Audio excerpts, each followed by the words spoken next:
በአዲስ አበባ በቢቂላ ስታዲየም የመጀመሪያ ጨዋታው ደግሞ የኢትዮጵያ መድንን 1-0 አሸንፎ ወደዚህ ጨዋታ መጥቷል። 26ኛ ሳምንት የሲቢኤ ኢትዮጵያ ፕሪሚየር ሊግ በአበበ ቢቂላ ስታዲየም ይማየው ራምኬል ተነጠቀ። አደገኛ ኳስ ዳዊት ካሳው ከራምኬል ጀምስ የነጠቀውን ኳስ በቀጥታ ወደ ሳጥን አሚር አብዱ ናትናኤል ቡልቻ ሹራ የመጀመሪያ ጎል ሊያስቆጥሩ ቀርበው ነበር። ሸገር ከተማ ቦታ ላይ ነው የተሰለፈው። ሄኖክ አዱኛ ረጅም ኳስ የመጀመሪያ ኢላማውን የጠበቀ ሙከራ። ዳላንድ ኢብራሂም ለእንቅስቃሴ የሰጠው ትኩረት ግሩም ነው። ጥሩ ኳስ ነው። ዘላለም አቡበክር አደሙ ካሌብ በየነ ፊት ለፊት ባለ አቡበክር አደሙ በድጋሚ ወደ መስመር ናትናኤል ፍሬው ቢኒያም ጌታቸው ኤርሚያስ ሹምበዛ ሌላ አደገኛ ኳስ ወደ ሳጥን። በኢትዮጵያ ቡና ሜዳ ላይ ሆኖ ነው ማጥቃት የተጫወተ ያለው። ምናልባት ለአሚር አብዱ ያልተጠበቀ የማዕዘን ምት ነበር ያሻገረለት። በየነ ነው ይሄኛውን ኳስ የሚያሻግረው። ካሌብ ወደ ዳላንድ ኢብራሂም የቀረበ ነው ያን ውሳኔ ወሰነው። ልክ ነው። ሚኪያስ በዳሶ ቢኒያም ጌታቸው ጠናው የመቅረብ ስጋት የነበረው ቡድን አሁን ወደ መሪዎቹ የመጠጋት ቾል ወደ ኋላ ዳዊት ካሳ አመለጠው። ጥፋት ተሰርቷል። ግን አሰልጣኝ ዶክተር ኢያሱ መርሃ ጽድቅ ጫና ውስጥ እንዳሉ እየተገለጸ ነው። ዳዊት ከራምኬል ጀምስ ጋር ዳዊት ካሳ ወደ ኋላ አሚር ወዴት ነው የሞከረው? ግራግር ባለቤት ነው ዳዊት። ናትናኤል ዘለቀ ቡልቻ ቾላም አሁንም ሌላ አጋጣሚ ያላቸው ቡልቻ ቾል ወደ አሚር አብዱ ነበር። የኢትዮጵያ ቡና ተከላካዮች ተረባርበው ቦታ ላይ የቅጣት ምት ኢትዮጵያ ቡና ናይጄሪያዊ አጥቂ አቡበክር አደሙ ቡልቻ ሹራ ግሩም ንክኪ አድርጓል። አቤል አየለ ጎል ስኮር ያለ ማድረግ መጨረሻ ላይ ትንሽ ኤርሚያስ ሹምበዛ አደገኛ ኳስ ወደ ሳጥን ሄኖክ አዱኛ ዘላለም አባተን በሚገባ ከልሎታ። ቡልቻ ጥሩ ኳስ ለአሚር አብዱ አሚር ሳጥን ጠርዝ ላይ ጥሩ ኳስ አሚር ምንድነው ያደረገው? ሄኖክ ናትናኤል ዘለቀ አልተግባቡም። ቡናዎች ከፊት አሉ በጣም አሚር ምንድነው ያደረገው? አሚር ይታገሱ ታሪኩን ቡልቻ ዳዊት ካሳው ሚኪያስ ለማስጣል ዳዊት ራምኬል ጀምስ የማይሆን ቦታ ላይ ነው ጥፋት የሰራው። ለግራግር ተጫዋች የሚመች ቦታ ጎል! አሚር አብዱ በተደጋጋሚ አንኳኩቷል። እስካሁን በስህተቶች የወቀስነው ተጫዋች በመጨረሻ ግን የመሪነት ጎል ለሸገር ከተማ አስቆጥሯል። አሚር አብዱ ጅማ ያፈራችው ተረኛ ኮከብ ነው። የአምቦ ጎል ፕሮጀክት ተደጋጋሚ ስህተት ነው፣ ዋጋ ያስከፍላቸዋል። ሰዓቱንም ማየት መቻል አለብን። እንግዲህ ተመልከት፣ በዚህ ሰዓት የጥንቃቄ ጨዋታ ነው መጫወት መቻል አለብን። ኳሱን እንዴት እንደመጡ አይተዋል። ንክኪውል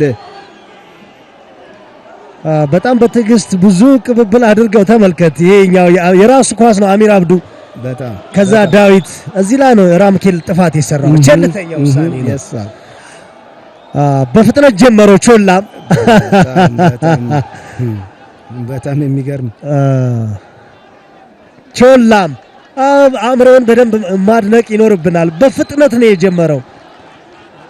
ራምኬል ጥሩ 45 ደቂቃ አልነበረው። ማን ነበረው ራምኬል በጣም በሚያሳዝን እንትን ላይ ነው ያለው፣ እንቅስቃሴ ላይ ነው ያለው። ምንድነው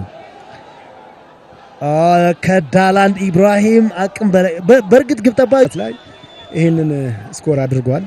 ይታገሱ ታሪኮ ባህሩ ነጋሽ አስቀድሞ ቢኒያም ጌታቸው ላይ ጥፋት አለ። ደጋፊዎች ኳሱ ሄደበት የቅብብል መንገድ አቅጣጫ ሂደቱ ላይ ደስተኛ አይመስሉም። አቡበክር አደሙ ነበር ምስጋና ሚልኪያስ ቢኒያም ጌታቸው ወደ አቡበክር ወይስ በቀላሉ ኳሱን ተነጠቁ? ሞልቶታል 40 ዳዊት ካሳው ጥሩ እኮ ዳዊት በእርግጥ የግራግር ተጫዋች ነው። የግራግሩ ምህረት እንደሌለው አስመልክቶናል። የማጥቃት ሽግግር ማቋረጦች ግድ የሚለን ነው። ኤርሚያስ ሹምበዛ አቡበክር አደሙ በፍቃዱ ቀጠና ነው ኳሱን ይዞት የገባው ቾል ራምኬል ሄኖክ አዱኛ ዳዊት ካሳው ዳዊት እንዴት አይነት መረጋጋት ነው! ዳዊት ቡልቻ ሹራ ኳሱን በምቾት አላገኘውም። የመጀመሪያው አጋማሽ የመጨረሻ እውነትም የቡልቻ ሙከራ ሆነ። ተጭነውና ቁጥራቸው እንዲበዛ ወደ ፊት ሄደው እንዲያግዙና ያንን ቦታ የመስመር ቦታውን ለመሸፈንና ኪሮስ ሞሴ እንዲበዛ የማድረግ ሞሴ ኪሮስ በፍቃዱ አለማየሁ በፍቃዱ አለማየሁ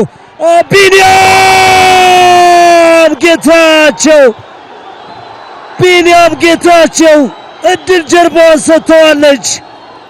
ባለፈው ሳምንት የመሪነት ጎል የአሸናፊነት ጎል አስቆጠረ። አሁን ያቻነት ጎል ሊያገኝ ቀርቦ ነበር።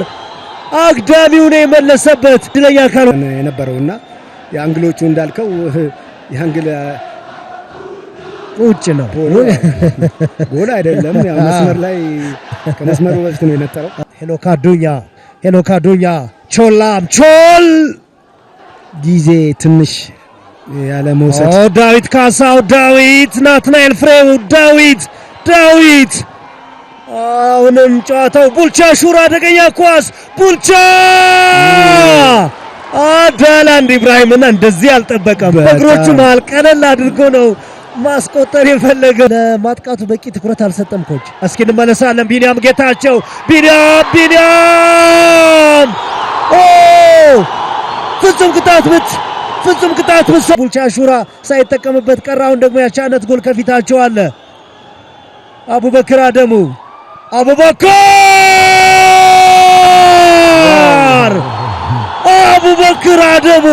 እድለኝነት ከዚህ በላይ ምን አለ? በጣም እድለኝነት በትክክል ሊገለጽ የሚችለው እንደዚህ ነው። ባህሩ ነጋሽ የሚችለውን አድርጎ መለሰበት። አቡበክር አደሙ ግን ሁለተኛ ኳስ ለመጠቀም ማንም አላገደውም። ይህ በፍጹም ቅጣት ምት ሳይሆን በክፍት ጨዋታ የሚቆጠር ጎል ሆኗል እና ወከርም ያለው ያገኘውን አጋጣሚ በቃ ተጠቅመዋል እና እድለኝነት ነው እንዳልከው እድለኝነት ነው። አንዳንድ አጋጣሚዎች ስክሪፕት ይመስላሉ። ከዚህ ጎል በፊት ኮች ተሞክሮ ላይ ቡልቻ ያልተጠቀመበትን ኳስ አስታውስ። ያ ኳስ መጥቶ ነው እዚህ ጋር ፍጹም ቅጣት ምት የሆነው ወዲያው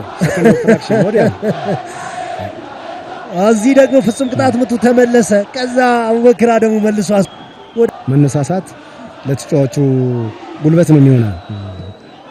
ቢኒያም ተረጋጋ። በቂ የሚያግዘው ተጫዋች እስከሚመጣ ነው። ባህሩ ነጋሽ ሐምዛ ሱልጣን ቢኒያም